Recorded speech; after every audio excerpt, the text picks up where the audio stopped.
ನೋಡಿ, ಇಷ್ಟಿದೆ ತೆರಿಗೆ ಏರಿಕೆ ಮಾಡಿರೋದು. ಒಟ್ಟು ಇಷ್ಟು ತೆರಿಗೆ ಏರಿಕೆ. ಮುಖ್ಯಮಂತ್ರಿಗಳು ಹೇಳಿದ್ದೇಳು ಒಂದು 3-4 ಕಿಲೋ ಇದ್ರ ಮೇಲೆ ಹಾಕಿದ್ದೀನಿ ಅಂತ. ಇಲ್ಲಿ ಇಷ್ಟು ತೆರಿಗೆ ಹಾಕಿದ್ದಾರೆ, ಇಷ್ಟು ತೆರಿಗೆ.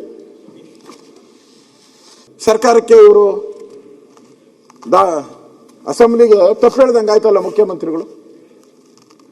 ಅದನ್ನ ಕಡದಿಂದ ತೆಗೆದುಹಾಕ್ಬೇಕು, ಇಲ್ಲ ಅವ್ರು ಹಿಂಪಡಿಬೇಕು. ಇವಾಗ ಅಂದ್ರೆ ಇಷ್ಟು ತೆರಿಗೆ ನಾನು ಇಷ್ಟು ಹೇಳಿದ್ದೀನಿ.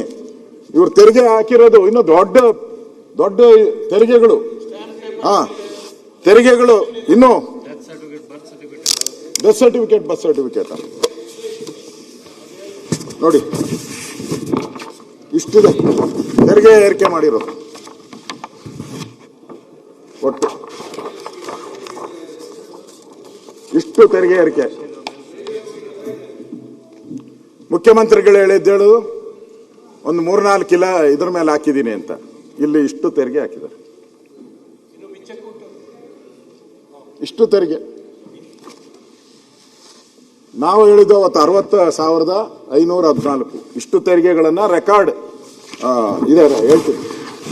ವಿವಿಧ ಬೆಲೆಗಳ ತೆರಿಗೆ, ಹಾಲಿನ ದರ, ಪೆಟ್ರೋಲು, ಬಸ್ಸು, ವಾಹನಗಳು, ಕಾವೇರಿ ಕುಡಿಯೋ ನೀರು, ಒಳಚರಂಡಿ, ಮದ್ಯದ ದರ, ವಿದ್ಯುತ್ ದರ, ಮೆಟ್ರೋ ಪ್ರಯಾಣ, ಆಸ್ತಿ ಮಾರ್ಗಸೂಚಿ, ವೃತ್ತಿ ತೆರಿಗೆ, ಸರ್ಕಾರಿ ಕಾಲೇಜುಗಳ ಶೈಕ್ಷಣಿಕ ಶುಲ್ಕ, ಮೃಗಾಲಯ ಪ್ರವೇಶ ಜಾಸ್ತಿ, ಕಾರ್ಮಿಕರ ಕಲ್ಯಾಣ ಶುಲ್ಕ ಜಾಸ್ತಿ, ಬಿಬಿಎಂಪಿ ನಕ್ಷೆ ಮಂಜೂರು ಜಾಸ್ತಿ, ಕಸದ ತೆರಿಗೆ ಜಾಸ್ತಿ, ಬಿಡಿಎ ಸ್ವತ್ತು ತೆರಿಗೆ ಜಾಸ್ತಿ, ಬಿಡಿಎ ಕಾರ್ ಪಾರ್ಕಿಂಗ್ ಜಾಸ್ತಿ, ಪಂಚಾಯಿತಿಗಳ ಇ ಖಾತಾ ಜಾಸ್ತಿ, ಏಕನಿವೇಶನ ಶುಲ್ಕ ಜಾಸ್ತಿ, ಪರೀಕ್ಷಾ ಶುಲ್ಕ ಜಾಸ್ತಿ, ಜನನ ಮನರ ಇದನ್ನು ಪತ್ರನೂ ಕೂಡ ಜಾಸ್ತಿ,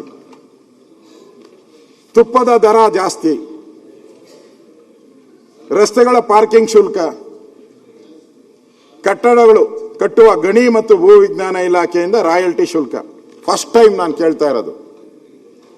ನಮಗೆ ಇಷ್ಟು ಪಟ್ಟಿ, ನಾನು ಇದು ನೋಡಿ ಇಷ್ಟಿದೆ ಪಟ್ಟಿ, ಇಷ್ಟು ಕೊಟ್ಟಿದ್ದೀನಿ.